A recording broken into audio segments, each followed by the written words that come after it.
Walau baru hari kedua Ramadan gitu ya, pasti udah terfikirkan untuk mudik. Nah, mudik melalui jalur darat ini masih menjadi pilihan bagi masyarakat Indonesia. Ya. Salah satunya jalur yang ramai digunakan adalah ruas tol Jakarta Cikampek. Untuk kita ketahui begitu ya bagaimana kondisi terkini di sana, sudah ada rekan kami produser lapangan CNN Indonesia Adi Dwinanda. Adi, selamat pagi. Bagaimana kondisi di tol Jakarta Cikampek dan juga rest area kilometer 58 saat ini? Apakah ada tambahan kepadatan mungkin di bulan Ramadan ini atau seperti apa, Adi? Silakan. Betul sekali, kalau Anda bertanya bagaimana kondisi di hari kedua puasa Ramadan 1444 Hijriah ini, memang kalau Anda lihat dari di belakang saya ini, lokasi saya sedang ada di rest area kilometer 57 dan mungkin dapat Anda saksikan, Reza, ini situasinya masih cukup sepi karena ini memang baru hari kedua dan biasanya masyarakat ini melakukan mudik ini sekitar H-7 Lebaran hingga nanti harus baliknya H+7 Lebaran.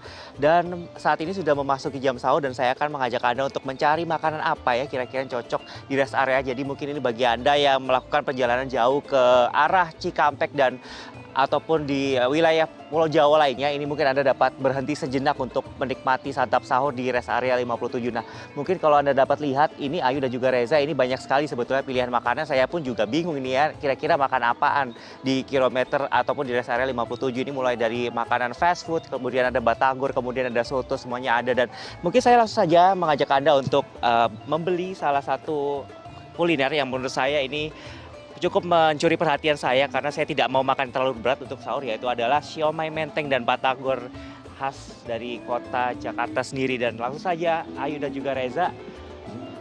Halo Mbak, iya mau batagor 1 ya Mbak sama siomay 1. Oke. Iya Mbak, ini kalau misal bulan Ramadan suka rame nggak sih Mbak?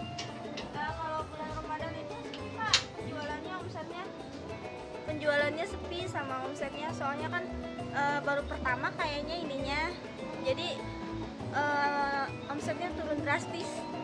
Ya. Tapi biasa kalau dari tahun-tahun sebelumnya rame nggak Mbak? Biasa kayak gini, mau ke seminggu ke Lebaran baru rame lagi dikit lagi. Berarti ini memang masih cukup sepi gitu ya Mbak untuk hari-hari pertama puasa ini? Iya. Oke, Mbak, ini namanya kalau boleh tahu siapa Mbak? Ika. Mbak, ini asli mana sih Mbak? Saya asli sini, Karawang. Asli Karawang. Iya. Oke, ini gimana Mbak sahur nggak bersama keluarga Mbak? Emang tiap hari kerja di sini tiap pagi?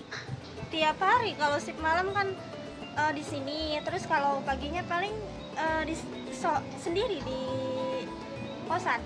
Kontrakan. Oke Mbak, saya mau batagor 1 sama siomay 1 untuk santap sahur. Nah, Ayu, mungkin beginilah situasi di rest area kilometer 57 yang masih cukup sepi kalau misalkan kita bandingkan dengan hari-hari menjelang hari Lebaran begitu. Tadi saya juga sempat melakukan sedikit pantauan begitu di ruas jalan tol Jakarta Cikampek. Tadi saya memang sengaja lewat sisi bawah, tidak lewat sisi atas atau jalan tol layang MBZ karena memang saya pengen ngecek nih bagaimana situasi arus lalu lintas di kawasan ruas tol Jakarta Cikampek sisi bawah yang memang hingga hari kedua puasa ini memang masih cukup lengang sekali jika dibandingkan dengan hari-hari biasa, karena mengingat kemarin sendiri ini masih ditetapkan sebagai hari libur 2 hari kemarin juga, dan hari ini memang sudah mulai masuk kerja ini bagi sebagian masyarakat, namun memang sebagian ini memilih untuk melanjutkan cuti hingga hari Senin mendatang. Nah, kita akan coba saksikan nih Ayu dan juga Reza ini bagaimana nanti perkembangan ataupun dinamika di ruas jalan tol Jakarta Cikampek pada hari Sabtu dan Minggu, mengingat memang masyarakat ini nampaknya masih ingin melanjutkan cuti hingga hari Minggu mendatang dan mulai beraktivitas pada hari Senin. Dan sesaat lagi saya juga akan melakukan santap sahur karena ini memang tinggal setengah jam lagi menjelang waktu imsak, dan saya sudah memilih untuk memesan ataupun membeli siomay dan juga batagor. Ayu dan juga Reza.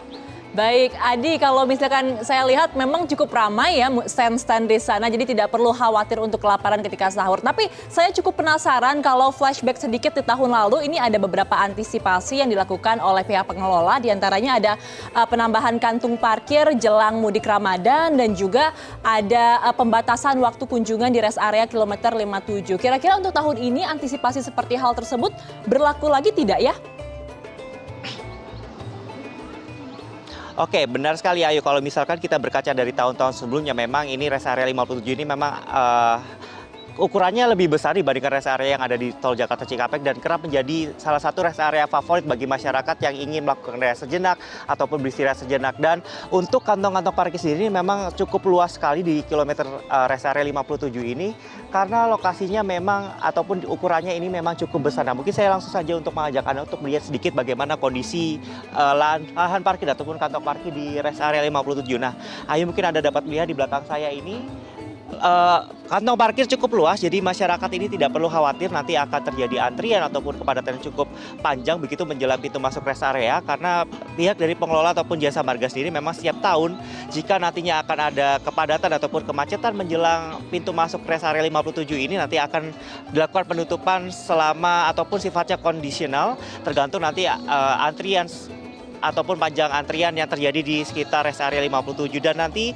jika nanti pun terjadi antrian ataupun lonjakan pengunjung di dalam rest area ini, nanti pihak dari pengelola pun juga akan membatasi waktu kunjungan masyarakat ya sekitar 30 menit hingga 1 jam untuk mengantisipasi adanya antrian kepadatan lalu lintas yang disebabkan oleh rest area kilometer 57. Ayu dan juga Reza. Baik, sepertinya persiapan sudah matang untuk jelang mudik lebaran nanti begitu ya. Dan juga persiapan untuk menu sahur dari Adi juga sepertinya sudah ready di sana gitu ya. Terima kasih Adi Dwinanda melaporkan dari Karawang, Jawa Barat. Jangan lupa santap sahurnya ya.